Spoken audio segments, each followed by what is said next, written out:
you know, it's this thing. And like, when I think of my journey as a writer, obviously I note that, like how long a book took, but I also think like, who was I then and who am I as a writer now? I think that gain is more considerable. Like, I think I'm getting better at it because I've steadily, consistently shown up and done the thing. It's just all about the amount of reps that you get. And if you think you can compress the reps into a shorter amount of time, you're just getting shittier reps and you're not getting better. Speaking of that book, The Obstacle is the Way, this is a perfect example. That was a moment in my career before I read that book that I was trying to compress everything and do everything fast. And I crashed and burned almost to the floor.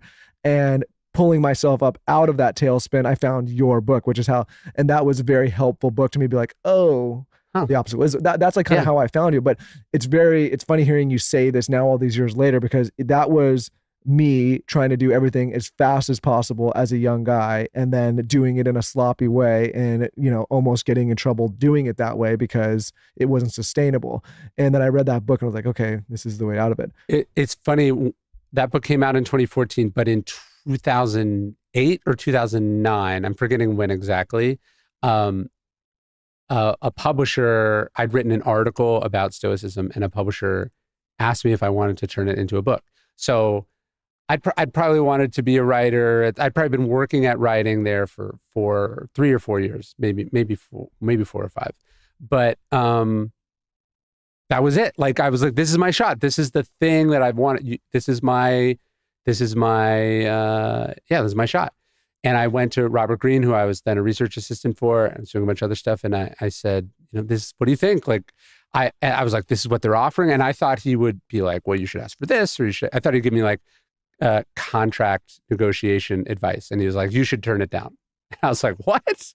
This is it, man. Like, you don't get shots like this. In retrospect, it was actually a terrible deal. But he was like, no, he's like, you'll be better in a couple years. And the book will be better. You'll be a better writer. You'll know more. You'll have understood more. The Stoicism will be, the world will be more, inclined to hear what you have to say. You should do it. And so that was what he said it all very nicely, but he was also saying a not nice thing. Like, he was saying, like, you don't have what it takes. And he was totally right. But that was one of the hardest things that I've had to do. I mean, it's a very good champagne problem, but like, if I had come out with that book in 2010, I don't think we'd be sitting here.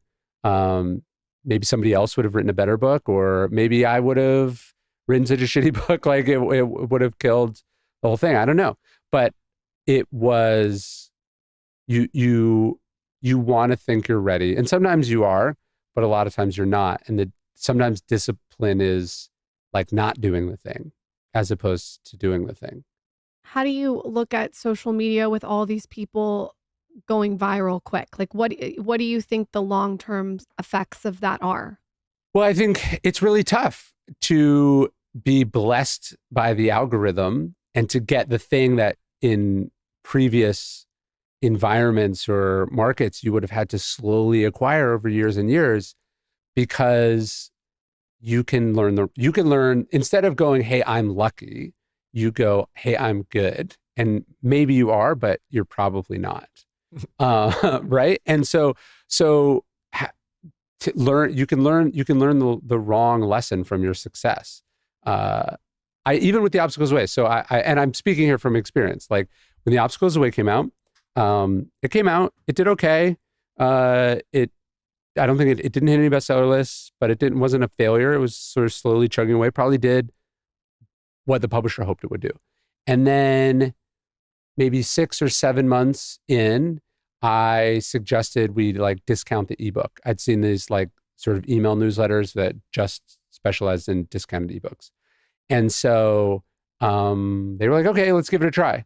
And it did really well. Like, it sold, the sales spiked that week that we did it.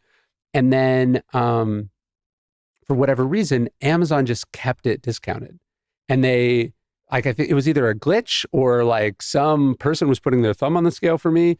But the result was that it stayed discounted for like 10 or 11 months. And they kept paying the royalty too. So no one at the publisher was like, fix this. So it was basically like a loss leader for Amazon for 11 months. So I remember looking at the sales and they were like, you know, this part's me. And then there's this part that's not me. And I remember sort of very clearly saying to myself, you have to filter all of these numbers out when you do your second book. Like, can't count this them is not the baseline. This is not, you earned like the first sales and then a chunk of these ones, but then the other one was this other thing. And don't adjust your baseline to be like, this is who I am. This is what I deserve. It's funny because I was writing a book about ego, so I think it was fitting. But like, I was trying to say, like, I got a really lucky bounce. And now it's my job to take advantage of that bounce, but it's also my responsibility not to update my identity to reflect what the bounce could say, right? And so I was trying not to let it make me complacent or entitled and to just do the work. And I think what can happen is, you know, you guys have put stuff up that you thought was amazing and it did nothing. And then you've done stuff that you just threw up and it crushed. You have to have this sort of confidence versus ego to you know,